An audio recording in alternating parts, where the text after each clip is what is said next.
Ayu Ting Ting mengakui bahwa dirinya baru tahu bahwa Ruben Onsu sakit. Ayu Ting Ting mengatakan kabar Ruben Onsu sakit baru diketahuinya ketika diceritakan dalam live.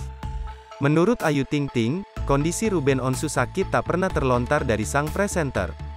Sebelumnya memang nggak cerita, nggak ngomong, kata Ayu Ting Ting di kediamannya di kawasan Depok, Jawa Barat, Minggu tanggal 17 Juli tahun 2022. Kadang suka baru tahu pas diumumin di acara live, lanjutnya. Ayu Ting Ting mengungkapkan, meski Ruben Onsu sakit, suami Sarwenda ini sama sekali tidak pernah mengeluhkan kondisinya sejak sakit. Dia nggak pernah ngeluh, makanya kami teman-teman dekatnya tuh suka kaget kalau tiba-tiba ada yang terjadi di dia, tutur Ayu. Ya contoh kayak kemarin pas dia sakit, terus dia bilang darahnya berkurang, tambahnya. Oleh karena itu Ayu Ting Ting selalu kebingungan jika ditanya soal sakitnya Ruben Onsu, sebab ia tak tahu banyak soal kabar tersebut. Ya kami bingung, selama ini nggak pernah cerita, lanjutnya.